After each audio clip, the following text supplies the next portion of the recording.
Hi. Yeah. We've seen the short film like 3 weeks ago, I guess, and it's absolutely fantastic. From day one, we learned it was coming. It was really fantastic. Awesome. When it was revealed on EW, you talked about the inspiration.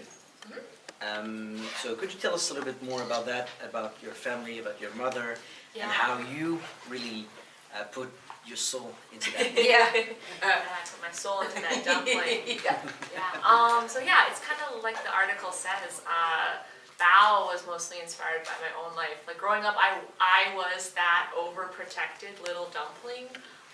My mom, my Chinese mom, you know, like she's always protected me, made sure I was safe, made sure I never wandered away too far, was always watching over me, because I was the only child, so, you know, I was her precious only little dumpling, and I wanted to explore this relationship between this overprotected, you know, dumpling and this mom character, this parent, with using a dumpling as a metaphor to like represent this relationship between parent and child. And so I came up with the idea over 4 years ago, just sitting in my office. I think I was really hungry that one night. I'm also a huge foodie as well, so any excuse that I can get to draw food, research food, animate food, that's great by me. I've also really, you know, I have a love for classic fairy tales, and I wanted to do the little gingerbread man, but like a Chinese version of it with the bao as well. It just came from my own personal life and wanting to kind of explore that relationship and combining it with my love of like weird classic fairy tales that deal with light and dark elements. So yeah. How did you? How did you manage to make such a realistic food? Because when I saw the shorts, to be honest, at the end I was hungry. That's awesome. That was our goal. Yeah. It was actually one of our biggest challenges. It's really hard to make food look good in the computer, because computers are good at making like symmetrical things look good and realistic, you know, like shiny things and metal, and food is organic and it changes shape, and so it was one of the biggest technical challenges for us. But it was important that we got it right, because it's a big part of our story, and it's how mom shows her love to this dumpling. So we did a lot of research. We did a lot of research too. We took lots of pictures, and it was just a really good collaboration between the art department and our production designer Rona Liu and our technical supervisor Ian McGibbon. Like they just both worked really, really well together. So art and technology worked really well together. She was like, oh, like the raw meat looks too dull, we have to bump up the saturation, bump up the colors. So it was just like a really good communication and back and forth to make that food look really delicious, you know. So shorts in Pixar are usually used to make some, to try some new things, to make some technical experience. I think to Blue Umbrella or to Piper. So did Bao was Bao used to try some new technical things, for example, new storytelling things? Well, it's interesting. That's a good segue to his question. The new technology on Bao is the shading tool. So it's the tool that applies material and color to our models. So that's the one we tested out. It's a new tool at Pixar called Flow. And it was part of the reason why the food looked as good as it did. And the dumpling character's shading was really good, because this new technology allowed the shaders to see what their shading looks like on the model, like instantly, whereas before it would take like hours for the render to appear, and you know they'd have to like adjust it, and it'd be a lot slower. But now they can just almost paint on top of the it's like real time, like painting on top of the model. So that's how the dumpling is able to look so like delicious and round and squishy. So we tested it, as you know, the short tested it, then Incredibles 2 started using it, and now future features will be using it as well. Given the sort of personal attachment to the characters in it, I wonder what the family reaction has been, and the reaction from other mothers. colours and Yeah. My mom saw it. I took her to the premiere as my date. She really likes it. I think she's like also kind of nervous because everyone's like looking at her, like wanting her to react or like turn to me emotionally and cry and hug me, but that's not her style. She's more of a private kind of person, but she's told me that she's really proud of me. And I think the more she watches it, I can see her eyes getting mistier. So I'm determined to see her cry in front of me one day. That's my goal. But yeah, like we've shown it to a lot of moms as well, and they just like it totally clicked with them, and they were like, oh my God, that's exactly how I feel. I want to eat my child instead of letting them go. And I'm like, yes, I tapped into something disturbing and real. Yeah. I mean, for me, I started the project when I was pregnant, and so I became a mom during the making of the short, and so it was interesting for me to, I really could relate to the dumpling character, and then I came back after having a baby, and suddenly I was like, oh my God, I totally understand mom now. And Domee's not a mom, and I would be like, how do you know this? You're so smart. You're able to like really, interpret and get that feeling of what what a mom feels like. Because I stalked you.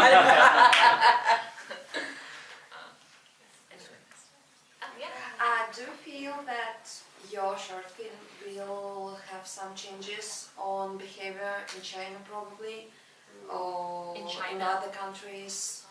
Well, it's only the second short from Pixar that's been accepted to play in China. Oh. So that's a huge deal for us, and we're so thrilled and honored and excited, and it sounds like, China's really excited about it and looking forward to it, so.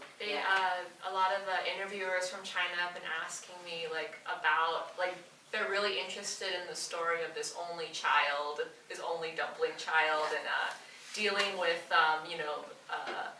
parents feeling that empty nest syndrome, because I think a lot of families in China are dealing with it too, because their only children are moving away from home, and these parents suddenly find that they don't have anything to do and their purpose in life is gone.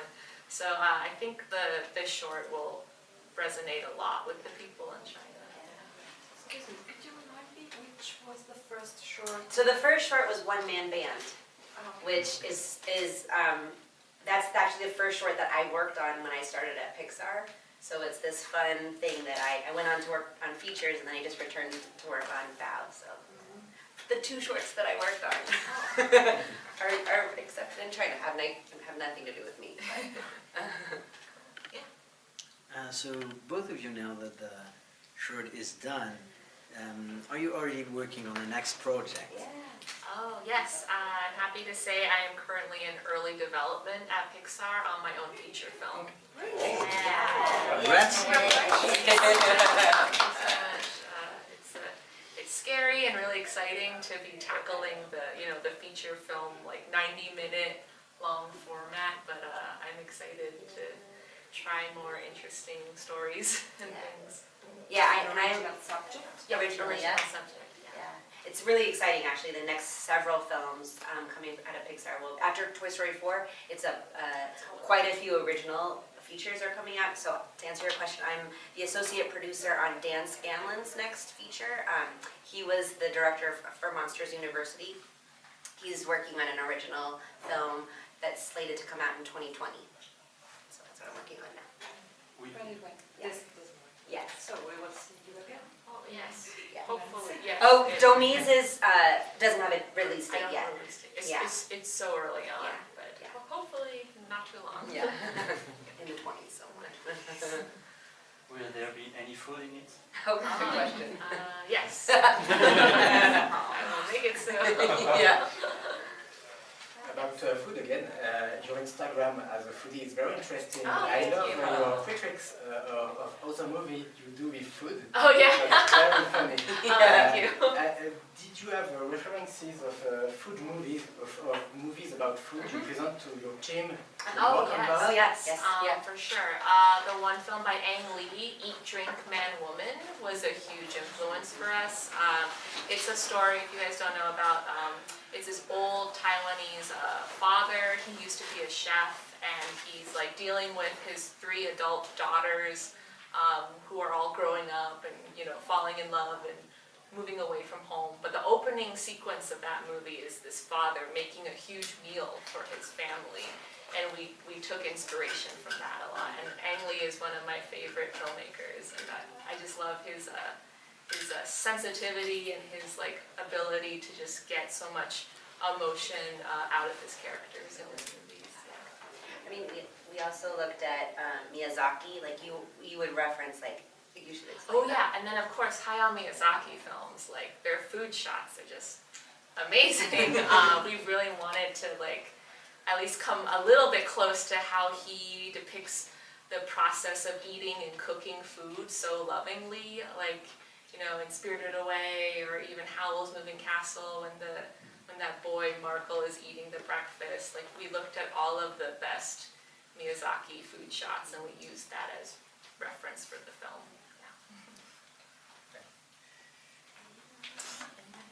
Oh, yes.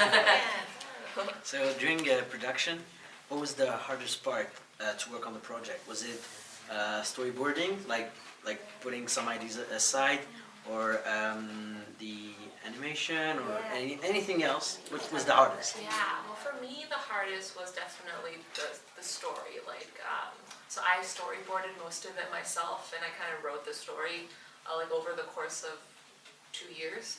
And the hardest part was always selling the ending, like the reveal at the end after the mom eats the dumpling and the real son comes in through the door, and making sure that audiences understood at least a little bit what I was trying to go for, because I didn't want to hit them over the head with like, oh, like this dumpling story is obviously a metaphor or a dream and it didn't happen, and this is her real son that is coming through the door, and you know, like this whole story was a metaphor for that. And I wanted to leave it a little bit ambiguous, a little bit magical, and whimsical like that. So it just took a lot of trial and error, and I tried different versions. I had a version where the mom character, like, she ate the dumpling and she passed out and she ended up in the hospital. And I tried a lot of different strange endings, but it just took a lot of iteration and time to find the ending that was just right. So that was the most challenging thing for me. Yeah, and once we were in production, probably the biggest challenge was that pork filling and making sure that looked appealing, even though in real life raw pork doesn't look good. So that took us a long time, like nearly 2 months. The other thing too was the dough. Those first shots or that very first shot of mom rolling the dough and you know, breaking it apart, and all the things that you're seeing on screen, we would have artists that would beg Domee to turn it into 3 different shots so that we could do some more cheats. Yeah, which no. She wanted to see it all in one, which was great. It really pushed our artists to do something that, you know, they hadn't done before, and I think they did an amazing job of achieving that. Yeah, all the cooking shots, all the food All shots the food, were the hardest. Yeah, yeah. That's the thing is we talk about. Every human being is an expert in what food looks like, what good food looks like. So we're all judging that, and if it doesn't look right, it can, you know, it can take us out of the story. So it was important for us. Yeah. So, this is the last question now. Okay. so you just talked about that, but we know in Pixar charts there is a lot of changes between the beginning of the production until the end, or between your idea and until the end. So what changes did you have to make? It wasn't really the what that changed, it was the how. I had all of the story beats there. Like, it was always there from the very first pitch that I did for Pixar. Like, you know, old lonely lady making dumplings one night. One of them comes to life as a little dumpling boy. She raises it. He grows up and he becomes a jerk. She eats him. It's revealed that it's been a metaphor. So all of that was the same, but it was the how. It was like trying out different ways to show how the dumpling character and the mom character would grow closer together. I would try lots of different gags, like what could they be doing together? Like playing mahjong together, or like, you know, like swimming or dancing, you know, like doing some dancing in some plaza, or like tai chi, or just eating eating other dumplings together. So I would try different ideas and throw them out and just try to figure out like what ideas would support the story the most, which was like how do I show that they're growing closer as characters and how do I show that they're growing further away as characters. So I would get rid of any of the ideas that were just like purely for fun or were just for like a gag or a joke. And then again, like the ending, like the what was always the same. It was she eats him and then there's a reveal that it was a metaphor, but it was how that I always changed. Like do I show, you know, a bunch of flashbacks but with her and her real son, or do I show, you know, like this or that? So I would always try different ways to shoot it, but you know, the main story was always the same. Yeah. Thank you. Thank you all so much.